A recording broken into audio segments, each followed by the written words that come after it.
an idea came to my mind the other day, and that is like, I think a lot of people have items in their life that they like, the most used items. Maybe it's for you it's a laptop or some piece of jewelry or something that's always in your pocket.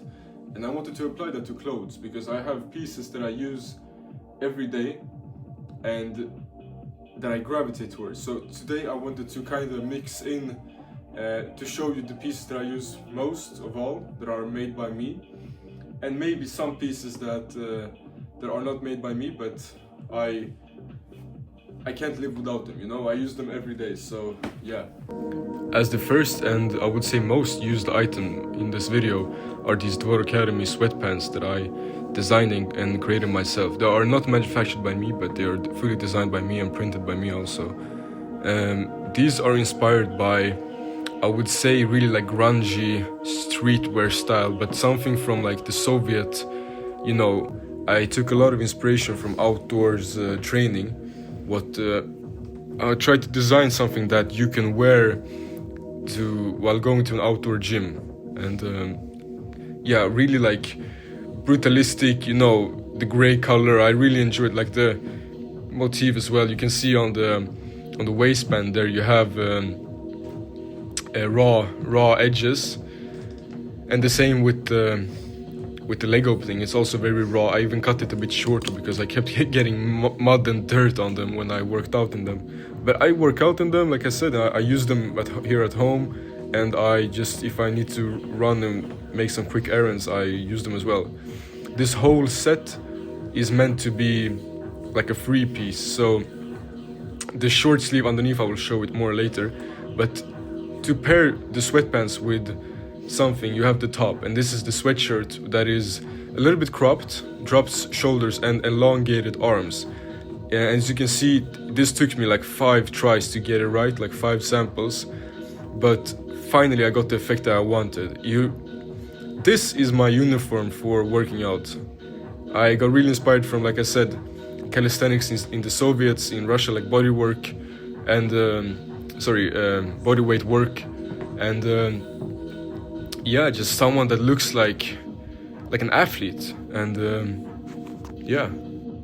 And Dvor in Russian means like an enclosure or like a garden, and the meaning behind that is that when I first started my endeavor of creating clothing, I saw it as my garden. I didn't feel restricted by, you know, any kind of rules or norms or anything like that.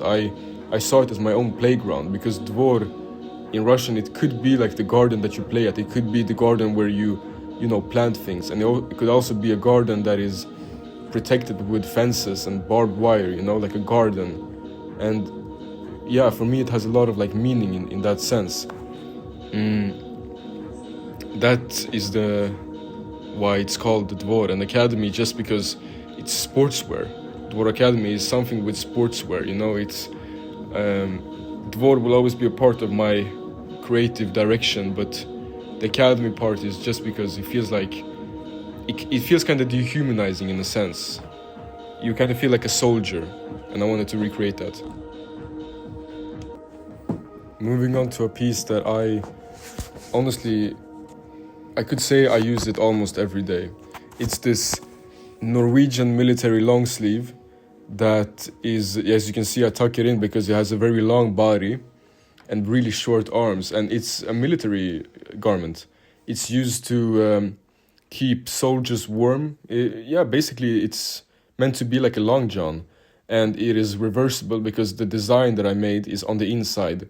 As I think a lot of us know, military garments are really, really cool. They are not made to, you know, be so stylish, yet they are, for some people, the definition of like the perfect clothing. They are meant to keep you, you know, from dying. They are meant to keep you alive in combat. They need to have standards. They need to be able to, you know, be of help to you in life or death situations. So maybe you would not wear this item like this, you know, as I'm wearing it right now, because it's meant to go beneath, you know, and keep your lower parts of your body, like a lot of important organs, warm. and the start of your legs warm. And here you can see the design I made on the inside. It is heavily inspired by Russian tattoos.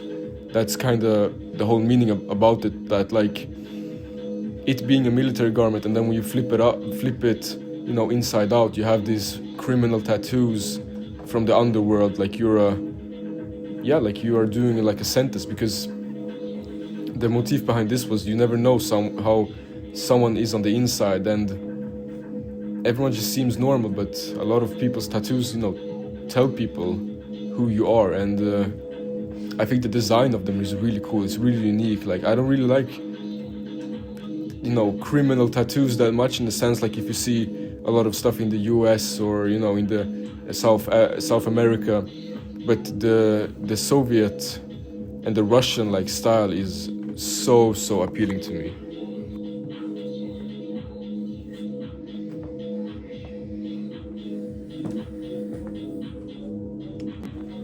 Moving on, we have this t-shirt that is from the latest drop of Actors, where I took inspiration from something you would see at a Russian bazaar or like a Soviet bazaar. You go to a flea market and you see, and you probably read this and you say, oh, wait, it's spelled Abibas, not Adidas. Yeah, that's the whole point. It should look bootlegged. And yeah, two women making out, that's with one wearing Adidas branded headphones. That's just the whole part of it. I really like this, the fit of this and how it looks.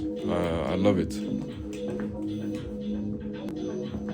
Yet again a t-shirt, and this is sand. In Sweden and other parts of Europe there are grit boxes like filled with sand that you can spray so you don't, you know, fall over on the ice. And the design, they look like this. They have really cool coloring, like this green, and the text is also like stencil font. So I did this inspired by grit boxes. So yeah. Now we're moving on to the jeans. These are Levi's 506, but I sewed in a panel to make them more bootcut and more flared, and I think this turned out to be the absolute perfect pair of jeans. I could say that I just now finished them, but I could honestly say that I know myself to the point that I know that I will be using them every day. Now when I'm recording this, when I'm editing this, it's late. I used them today, I used them not yesterday, but I've used them, I would say 90% of the time since creating them. And you just look on the backside, like the drop from the, you know, from the pant, from the pockets, from the whiskers there near the calves, and then the panel, just like you can see that it's made by hand, but at the same time it smelts in. And then on top I have this t-shirt that is really tight, really small, from a company that my father actually worked at. They created weapons, this gun, the Rex, and it just looks menacing. I work out in this because I don't have the biggest arms yet, but yeah, they show off the arms a little bit, and it fits really nice, like really tight, which I really enjoy. Now moving on to another creation of me, a Adidas leather jacket, also from the Actors collection, meant to represent something you buy at the flea market. You see once and you think like to yourself, who made this, you know? Really beautiful piece. I haven't actually worn it that much. I wear it more for myself, like when I go on walks, but I haven't used it so much in public. But I think I would get a lot of reactions on this. I love this piece. A really interesting piece now. This sweatshirt I bought at a second-hand store. It was completely not like this, dirty or splattered, as you may call it, before I bought it. It was completely clean before I bought it. And since then, I've accidentally used this, another garment, a t-shirt, as my rag when I paint, when I print, when I use any form of color, paint. And this poor sweatshirt got to be the, how do I say, the victim to to my creation. So every stain is authentic. Of course, some I've like added, you know, like if I use some brushes with paint, I clean them on this sweatshirt, because I know it started off for me as like, okay, I'm drying things, like if I have a stencil, I want to, you know, keep it from dripping, I drip it on the sweatshirt and it dries on the sweatshirt and I keep it that way. But yeah, sometimes I clean brushes off of it, and I keep on using it because in the end it will look so cool, and it's really a piece that when I wear it, it's like, okay, when I wear this, I will paint, so I feel creative as soon as I put this on. Moving on to a jacket now. This jacket is made in Italy, and it's, I believe, lambskin leather. I got it for a steal. It's really expensive, but I still got it for a steal at bought it off a dude on, I could say, yeah, of course it's secondhand, but curated vintage, and I used this for, I think I used this now for 2 winters in a row, and I got it, you know, last year, so every chance I get, as soon as it becomes cold, I use this. You will see how it looks when I zip it up. It looks absolutely amazing. I can't describe the feeling. Like, I feel both really like dressed up, but at the same time kind of dressed down. Something that is so elegant, but at the same time so trashy in a really gritty and cool way, in my opinion. So yeah, most used jacket by far. I love this piece. I will never get rid of this.